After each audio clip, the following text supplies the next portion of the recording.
자, 오늘도 우리 히브리서 우리 1장 말씀을 통해서 또 1절, 4절 어제와 똑같은 본문이죠. 예수님은 누구이신가? 자, 첫 번째 시간 또 가지도록 하겠습니다. 우리가 어제 하나님께서 아들을 통하여 우리에게 말씀하셨으니라는 말씀의 주제를 가지고 함께 은혜를 받았었습니다.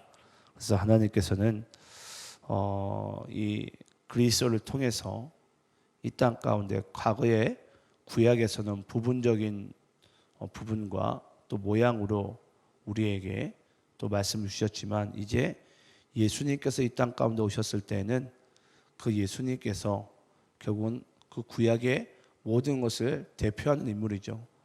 그래서 예수님만이 이 알파와 오메가가 되시는 거예요.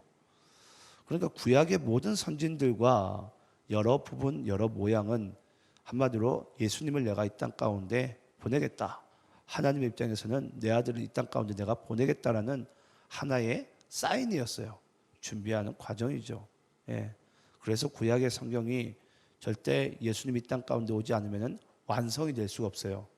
그래서 예수님께서 하신 말씀이 있죠. 나는 율법을 폐하러 온 것이 아니라 완성하러 왔노라. 그래서 하나님의 말씀을 완성하신 분이 바로 그리스도 예수세요. 자, 그러면 이제 오늘 그럼 그 예수님이 과연 누구신가에 대한 부분이 2절부터 4절까지 총 8부분으로 나뉘어서 나옵니다. 예수님이 누구신지에 대해서. 저도 어젯밤에 말씀을 준비를 하다가 저도 한 번에 제가 최소한 4개는 준비할 수 있을 줄 알았어요. 근데 제가 이제 2개 준비하다가 이거 시간이 안 될 것 같아서 그래서 오늘 제가 아마 또 2절까지 제가 아마 말씀을 읽으면 그냥 오늘 또 끝날 것 같아요. 3절, 4절은 아마 다음 주 월, 화, 수요일까지도 갈지 안 갈지는 저도 모릅니다. 저도 준비를 해봐야 되기 때문에. 그래서 자, 일단 우리가 어제 1절과 2절 전반 부분 나눴죠. 자, 2절에 자, 그러면 우리가 하반부 부분에 보게 되면 예수님께서 누구신지에 대해서 먼저 2가지가 등장합니다. 자, 첫 번째로 그 예수님은 이 아들을 만유의 상속자로 세우시고, 예수님이 누구시라고요? 만유의 상속자래요. 만유의 상속자. 자, 여러분들 여태까지 예수님을 단지 우리의 구원자, 메시아 그 정도만 알았는데 8가지가 히브리서에서 등장을 한다고 그랬어요. 그래서 여러분 이 예수님의 기독론이라고 그래요. 신학적으로는 그 예수님의 기독론, 하나님의 아들 되심을 가장 성경 66권 중에 가장 자세하게 세밀하게 소개하는 부분이 여러분 히브리서가 가장 유일합니다. 예수님이 누구신지 여러분들이 아마 이 히브리서 우리 1장부터 4절까지만 말씀을 읽으면은 예수님이 이러한 분이구나라는 것을 여러분들이 알 수 있고 또 많은 분들에게 또 그렇게 소개도 할 수 있을 것 같습니다. 자, 첫 번째로 그 예수님은 만유의 상속자라는 거예요. 여러분 만유가 뭐죠? 만유가 뭐예요, 여러분? 만유가 혹시 만유의 범위를 아세요? 만유의 범위를? 여러분 만유의 범위는요, 이 세상에 존재하는 모든 것을 얘기합니다. 만약에 우리가 보통 이제 이런 농담을 많이 해요. 예수 믿으시는 분들도 저는 그런 농담을 하시는 분들을 봤어요. 만약에 목사님, 지구가 아니라 저기 우주에 있는 어떠한 별에 생명체가 있다면 그 생명체가 있으면 목사님 어떡할 겁니까? 그럼 예수님이 그럼 도대체 뭐가 됩니까? 라고 저는 말하는 사람들을 봤어요. 여러분, 이 만유라는 것은 여러분 우주에 존재하는 모든 것들이 다 만유예요. 근데 그 만유에 대한 상속자, 그 상속자가 누구라고요? 바로 예수님이시라고요. 그러니까 만약에 여러분 그런 일도 없겠지만은 만약에 있다고 하더라도 그 일조차도 이 예수님 것입니다. 예수님의 소유 안에 있어요. 그래서 하나님께서는 이 만유의 범위에 있는, 그러니까 하나님이 지으신 모든 피조 세계에 대한 부분에 대한 이 상속을 누구에게 하셨냐면 바로 예수님에게 하셨다라는 거예요. 그게 여러분 예수님의 첫 번째 누구이신가? 그분은 하나님의 만유의 상속자가 되신다. 자, 그러면 아마 여러분들이 그런 생각할 수가 있어요. 아니 목사님, 예수님이 그러니까 하나님의 아들이시니까 당연히 또 하나님이시니까 당연히 만유의 상속자가 될 수 있죠. 또 신앙이 좋으신 분들은. 그런데 목사님, 만약에 지금 우리 대한민국 경제의 형편도 그렇고 그게 뭐가 나랑 그렇게 크게 뭐 연관이 있겠습니까? 아니, 하나님 아버지가 여러분 이 세상을 창조하시고 그 만유에 대한 상속을 예수님께 준 걸 모르는 사람 누가 있어요? 다 알잖아요. 근데 중요한 것은 그 예수님께서 만유의 상속자가 되시는데 이게 나와 무슨 상관이 있냐라는 거예요. 나와. 여러분, 이게 나와 상관이 있습니까? 없습니까? 솔직하게 얘기를 해보세요. 여러분, 예수님께서 만유의 상속자가 되시는데 이게 나와 여러분 상관이 있습니까? 이게 우리가 하나님 말씀 여러분 명확해야 돼요. 그래야지 그 예수님께서 만유의 상속자가 되심이 내가 믿어지고 또 그것이 여러분 정말 나의 것이 될 수가 있죠. 근데 말로는 예수님께서 만유의 상속자가 된다는 것을 내가 믿는다고는 하는데 여러분, 정말 여러분들이 세상에 우리가 조아리고 있지 그 예수님의 만유의 상속을 내가 받을 마음이 있습니까? 아니, 믿어지십니까? 못 믿잖아요, 솔직히. 그러니까 세상에 가서 우리가 아부하고 조아리고 부정부패 가운데 알면서도 속아 넘어가고. 솔직히 그렇지 않아요, 여러분? 교회 다닌다고 여러분 떡이 나옵니까? 돈이 나옵니까? 안 그래요? 여러분, 그렇게 생각하시는 분들이 많아요. 우리 한번 베드로전서 1장 4절 말씀 함께 한번 읽어볼게요. 자, 베드로전서 1장 4절. 자, 함께 있습니다. 시작. 썩지 않고 더럽지 않고 새하지 아니하는 유업을 입게 하시나니 곧 너희를 위하여 하늘에 간직하신 것이라. 하나님께서 말씀하세요. 하나님께서 우리에게 뭔가 상속하기를 원하시는데 유업을 입기를 원하시는데 그게 뭐라고요? 썩지 않고 더럽지 않고 쇠하지 아니하는 것. 여러분, 이 세상에 어떠한 것도 다 썩고 결국 다 더러워지고 결국 다 부패하고 맙니다. 이 세상에 어떠한 것도, 하물며 아름다운 미모를 가진 여인일지라도 결국은 여러분 그조차 나이가 되면 할머니가 돼요. 수많은 남자들을 호령하면 뭐 할 겁니까, 여러분? 뒤에 줄을 서면 뭐 할 겁니까? 결국은 그 외모도 그 육신의 껍데기는 썩고 말아요. 이 세상에 어떠한 것도 여러분 그렇습니다. 근데 하나님께서 우리에게 그 예수님께서는 제 만유의 범위를 제가 잘 알아야 된다고 그랬어요. 만유 이 우주에 존재하는 모든 것들을 얘기한다고 그랬어요. 생명조차도, 영생조차도, 하나님의 나라에조차도 다 예수님께서 상속을 받으셨어요. 근데 거기에 대한 여러분 이 약속의 유업을 하나님께서 있기를 원하시는데 우리한테 있기 원하시는 그 만유의 상속이 뭐냐면 썩지 않고 더럽지 않고 쇠하지 아니하는 것. 이게 하나님께서 곧 너희를 위하여 하늘에 간직하신 것이래요. 근데 여러분, 우리는 뭐 한 줄 아십니까? 우리는 이 땅에 썩어질 것만 예수님께 우리가 항상 뭔가 이게 안 떨어지나. 여러분, 이 땅의 것은요, 예수님이 여러분들에게 필요에 의하면은 또 하나님의 뜻에 의하면은 줄 수도 있고 안 줄 수도 있어요, 여러분. 그게 중요한 게 아니라고요. 중요한 것은 그게 중요한 게 아닌데 우리는 거기에만 우리 목이 메인다는 거죠. 그러면은 뭔가 내가 좀 이 세상에 내가 필요한 것을 내가 얻게 되면은 뭔가 내가 지금 이 어깨가 막 힘이 들어가요. 근데 정말 우리가 썩지 않고 더럽지 않고 쇠하지 아니하는 것, 그게 뭐예요? 하나님의 나라이지 않습니까? 영생이지 않습니까? 그걸 내가 얻고도 여러분 세상에 그거 조그만 거 그거 못 얻더라고. 우리가 막 힘들어요. 다 가져놓고 그 약속의 유업을 다 받아놓고서 왜 여러분 담대하지 못합니까? 내가 장가가지 못하고 내가 결혼하지 못하는 게 여러분 나의 세상의 스펙 때문입니까? 아직도 멀었어요, 여러분. 내가 가지고 있는 게 뭔지도 몰라요. 내가 정말 예수님 믿는 것만으로도 여러분 내가 세상에 누구 앞에 서더라도 누가 나를 정죄할지라도 내가 감당할 수 있는 믿음의 신앙인이 돼야 돼요. 왜 예수를 믿고 여러분 우리가 정말 쪼잔하게 그렇게 살아가야 됩니까? 예수 믿고 약속의 유업을 받았으면 여러분 누구 앞에서라도 내가 그리스도인임을, 내가 헛되게 살지 않음을 여러분 자랑하시기 바랍니다. 그게 진짜 예수 믿는 인생이에요. 만유의 상속을, 진짜 약속의 유업을 함께 이음을 받은 자의 삶이라고요. 그러니까 예수님께서 이 땅 가운데 빈손으로 오시잖아요. 우리와 똑같이. 그것도 우리보다 더 낮은 자리 가운데 오시잖아요. 그런데 여러분, 그분이 돈이 없다고 어디 가서 주눅 드십니까? 자기 하나님의 아들임을 당당히 선포하는 거예요. 예. 귀신들 다 쫓아내고. 예. 근데 여러분, 그런 우리가 능력도 하나님께서 성령의 충만함도 말세에 다 부으셨잖아요. 그런데 우리는 단지 돈이 없고 명예가 없고, 아우 내가 누구 앞에 내가 어떻게 내가 나섰냐고. 예. 여러분, 하나님의 아들이면서 지나친 겸손도 없고, 여러분 교만이에요. 예. 우리 한번 고린도후서 5장 17절 말씀, 자 함께 또 읽어보겠습니다. 자 시작. 그런즉 누구든지 그리스도 안에 있으면 새로운 피조물이라. 이전 것은 지나갔으니 보라 새 것이 되었도다.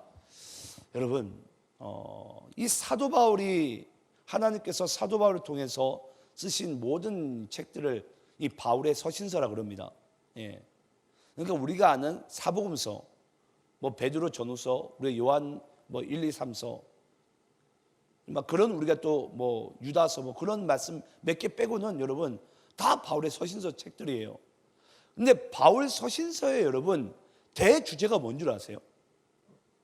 예, 바울 서신서의 대주제, 신약 성경에 이 절반을 차지하는 이 바울 서신서의 대주제가 여러분 뭔 줄 아세요? 그게 바로 여러분 뭐냐면 그리스도 안에가 바로 주제예요. 그리스도 안에. 이게 헬라어로는 엔 크리스토스, 영어로는 in Christ, 한글로는 예수 안에, 그리스도 안에. 이게 여러분 바울 서신서의 대주제예요. 대주제. 그러면 우리가 그리스도 안에 있으면, 그리스도 안에 있으면 우리가 뭐라고요? 이 하나님의 약속의 유업을 잊게 된 자라고요. 만유의 상속이 이제 나에게도 여러분 임하게 된 거라고요. 이건 너의 일이 아니라 여러분, 이건 나의 일이 된 거예요. 나의 일이. 우리가 in Christ, 예, 엔 크리스토스, 우리가 그리스도 안에 들어가면, 또 주님께서 내 안에 들어오시면, 예, 그게 우리 요한복음 말씀 가운데 포도나무 비유잖아요. 예, 내가 주 안에, 주님이 내 안에, 예, 많은 열매 너희들이 맺게 되리라. 그 많다라는 이런 범위도 만유에 대한 범위예요. 만유에 대한 범위. 하나님께서 그걸 믿는 자들로 하여금 그런 열매를 맺겠다라는 거예요, 여러분. 여러분 엄청난 사건 아닙니까? 예. 아직까지 이게 뭔 말인지 잘 모르시는 것 같은데, 제가 얼마 전에 그 TV 프로그램에서 왜 그 재벌집 막내 아들, 거기서 원래 송중기라는 인물이 그 아주 가난한 집에 아들로, 첫째 아들로 이제 태어나가지고 막 정말 가난에 찌들어서 살아가잖아요. 네. 나중에 죽고 나니까 뭐 드라마니까 여러분 그런 얘기가 나온 거예요. 근데 갑자기 죽고 나니까 내가 재벌집에 이 아들로 태어난 거예요. 그것도 우리나라 가장 큰 대기업 아들로. 네. 여러분 뭐 이게 비교할 바가 뭐 될지 안 될지 모르겠지만은 여러분 그런 거예요. 태어나보니 내가 재벌집 내가 아들이에요. 다시 새로운 피조물로 내가 눈을 떠보니 내가 재벌집 아들인 거예요. 예. 예전에 여러분 그런 뭐 예화가 있었습니다. 예를 들어서 빌 게이츠가요, 길을 걸어가요. 자기 발 앞에 $100짜리 그 지폐가 하나 딱 떨어져 있어요. 줄까요, 안 줄까요? 그걸 여러분 빌 게이츠가 그냥 지나가더래요. 사람들은 신기하게 생각했죠. 저걸 왜 안 줍지? 예. 여러분 빌 게이츠가 그 지폐를 줍고 주머니에 넣는 그 시간에 버는 돈이요, $100보다 훨씬 더 많이 버는 사람이에요. 그걸 줍는 것에 여러분 자기 인생의 시간을 허비하지 않는다라는 거예요. 여러분 진짜 내가 만유의 상속자라는 것이 우리가 믿어지게 되면요, 우리가 이 세상의 사소한 것들로 내 마음의 중심을 빼앗기지 않는다라는 거예요. 그게 만유의 상속자를 내가 진짜 믿는 신앙인이고, 그 약속의 유업이 나에게도 임했다는 것을 믿는 신앙인의 삶의 모습이에요. 근데 한번 우리의 모습을 보자고요. 여러분 우리의 모습 가운데 우리 만유의 상속을 여러분 믿고 있습니까? 믿냐고요? 하나님 제가 지금 하나님의 나라를 제가 지금 좀 회복시키고 영혼을 구원하는 것보다 제가 지금 저에게는 좀 100달러 둘째 치고 제가 10달러 이거 빨리 벌어야 됩니다. 제가 지금 이게 바빠요, 주님. 그 잠시만 좀 유보시키고 제가 요거 좀 하면 안 될까요, 하나님? 여러분, 그게 인간의 여러분 잣대예요. 인간의 잣대. 사소한 곳에 하나님의 대의를 놔두고요, 거기에 우리가 저울질하고 앉아 있어요. 이게 뭔가 우리가 대단한 거 마냥, 뭔가 납득이 되는 거 마냥, 이 세상의 쾌락과 이 세상의 어떤 물질과 이 세상의 어떠한 내가 그 내 이름을 빛내기 위한 그런 것들과 이것을 여러분 자꾸 저울질하고 있다고요. 그게 여러분 진짜 우리가 만유의 상속을 믿는 자들의 삶의 모습입니까? 제가 보기에는 아닌 것 같아요. 그럼 여러분 빌 게이츠도 그 지폐를 주었어야 돼요. 근데 자기가 난 이거보다 훨씬 더 내가 돈 더 많이 버는데 자기가 해야 될 일을 향해서 나가는 거예요. 예. 여러분, 우리 그리스도인의 삶이 그렇습니다. 내가 정말 주님 안에서 만유의 상속자로서 해야 될 일을 가지고 나가는 거예요. 얼마 전에도 우리나라에 빈살만이라는 그 사우디 왕세자가 왔는데 하룻밤 자느라고 몇 천억을 쏟아붓고, 하룻밤에 천억이 넘는 돈을 쓰더라고요. 이야, 저 사람 뭔가, 그 사람이 이런 100달러 지폐 그 바람에 나른데 그걸 쫓아가겠습니까? 안 쫓아가요. 우리가 그런데 최소한 여러분, 사우디 왕자보다는 우리가 하나님의 어쩌면 아들이자 왕자인데, 여러분, 우리가 최소한 그런 정도의 삶의 모습이 우리 안에 있어야 되지 않겠습니까?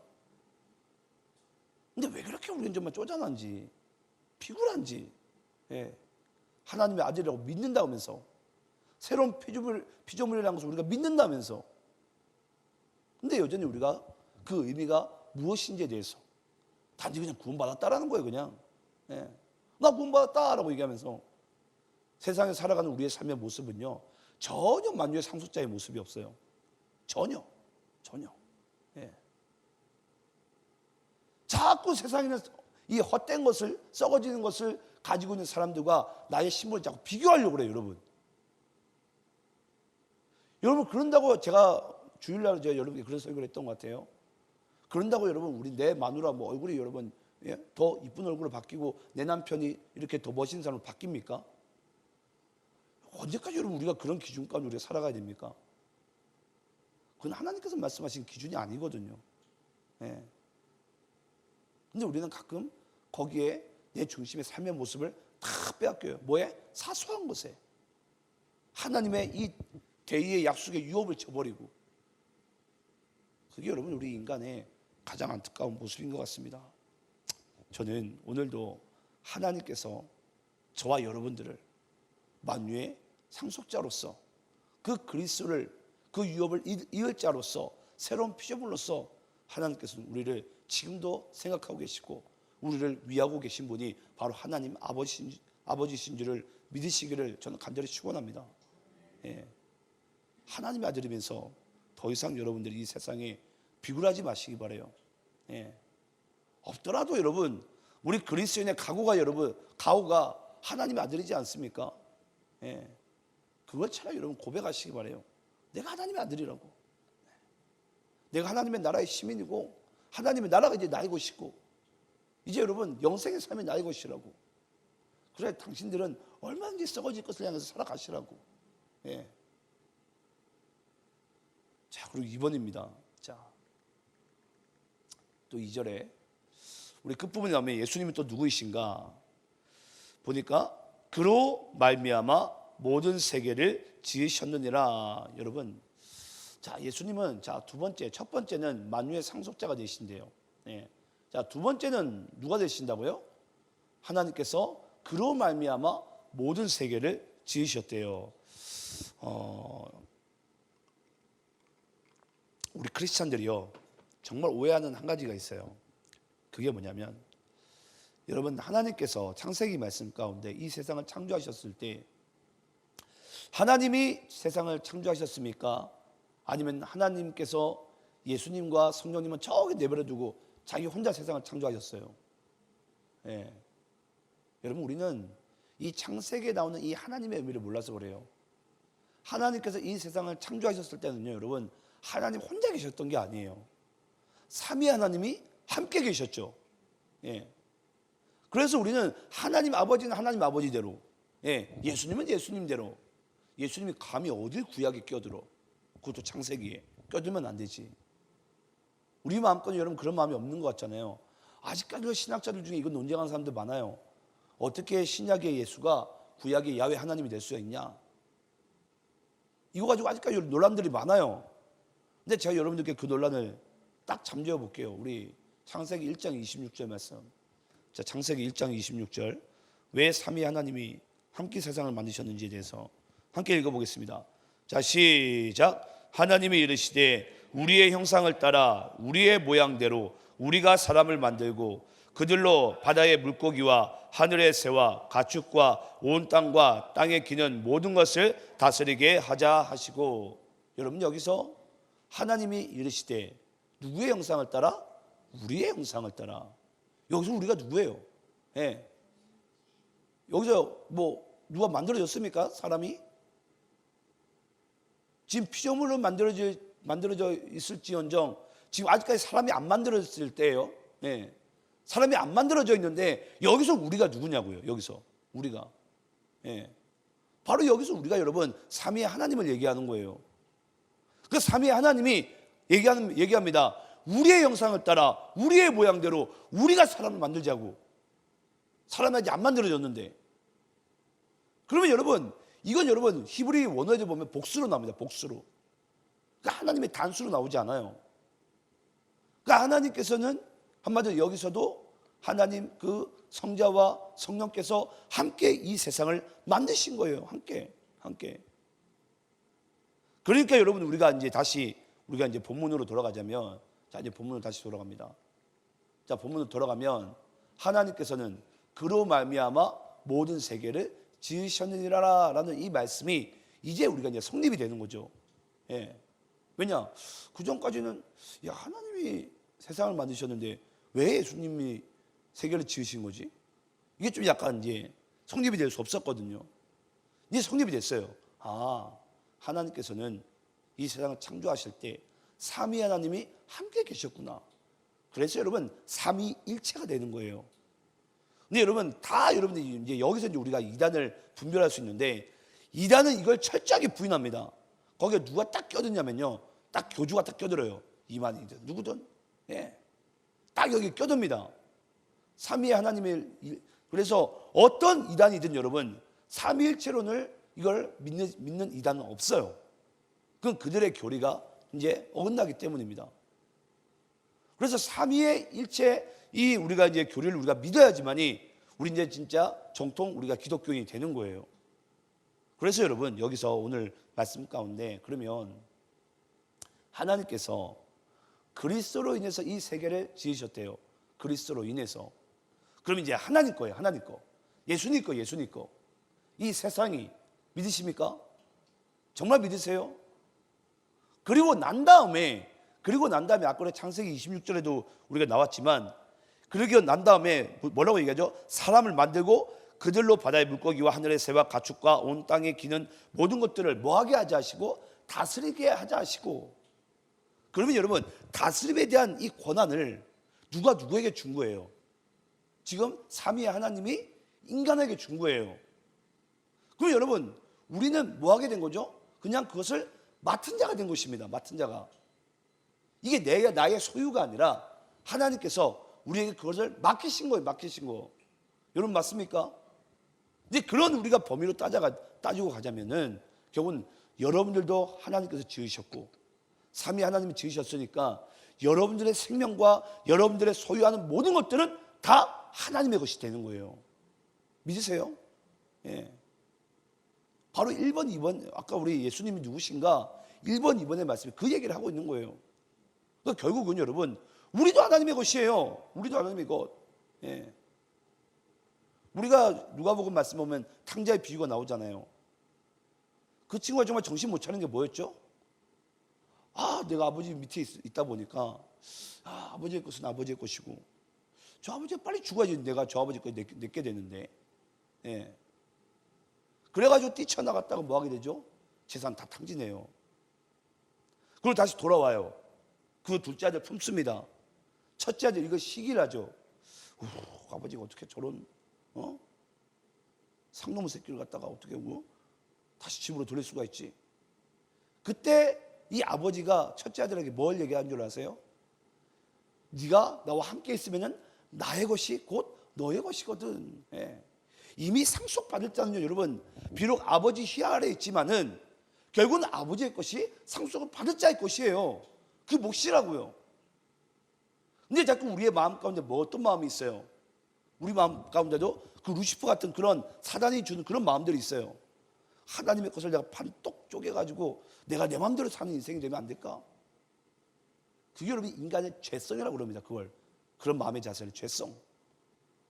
내 인생을, 내가 가진 것을 내 마음대로 살고 싶은 생각. 예. 제가 여러분들에게 그래서 제가 11조의 의미에 대해서 제가 말씀드린 게 있는 거예요. 11조의 의미는 대표한다고 그랬어요. 내가 하나님께 11조를 드리는 것은요, 물론 하나님의 것이지만 내가 신앙의 고백이자 믿음의 고백이에요. 나의 것은 다 이제 하나님의 것입니다.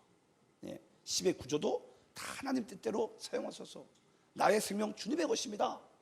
이제 나의 남은 생명 주의 뜻대로 사용하옵소서. 이게 여러분 또 그로 말미암아 모든 세계를 지으셨느니라라는 이 하나님께서 우리의 창조주가 되시고 예수님께서 우리의 창조주가 된다는 그 사실을 우리가 믿는 믿음이라고요. 근데 오늘날 이것을 여러분 믿고 살아간 자들이 없어요. 그리스도인들 중에서도. 그리스도를 믿는다면서도 여러분 내 생명은 내 거라는 거예요. 왜 목사님께서 말씀을 가지고 내가 이렇게 살든 저렇게 살든 뭐는 그렇게 상관을 자꾸 하냐고. 내 인생 내 마음대로 사는 거지. 여러분 그게 맞다고 생각을 하세요? 여러분들이 그 생명 하나님의 거두가시면 거두가는 거예요. 예. 내 거지만 내 게 아니라고요. 하나님 우리 인간에게 뭐 주셨어요? 자유의지를 주셨어요. 자유의지가 여러분 어떤 부분에서 자유의지인 줄 아십니까? 하나님의 은혜 울타리 안에서의 자유로운 자유의지예요. 그 울타리를 벗어나게 되면 뭐 하게 되죠? 산원 일리들에게 고맥에 우리 잡혀 먹습니다. 근데 우리는 자꾸 그걸 이해하지 못해요. 자꾸 내가 내 거인 줄 알고 착각을 해요. 남은 인생 내 마음대로 살아가라고 여러분들에게 그 인생 주신 게 아니에요. 잊지 마시기 바라요. 어제 제가 드린 말씀이죠. 십자가와 연관되지 않는 모든 인생은 다 헛된 인생이라고. 그걸 여러분들 오늘 이 말씀을 통해서 믿고 저는 살아가시기를 간절히 축원합니다. 자, 오늘 우리가 두 가지를 나누는데요. 첫 번째, 예수님께서 만유의 상속자가 되신다. 두 번째, 그 예수님을 통해서 하나님 이 세상을 창조하셨다. 결국 그 예수님이 창조주가 되신다는 거예요. 그러면 모든 이 땅의 모든 것들은 다 예수님의 주권 아래 있다라는 이 두 가지의 사실을 우리가 함께 믿음으로 부여잡고 오늘 이 하루 가운데 이 말씀 함께 상고하며 저는 살아가시기를 간절히 축원합니다. 기도하겠습니다.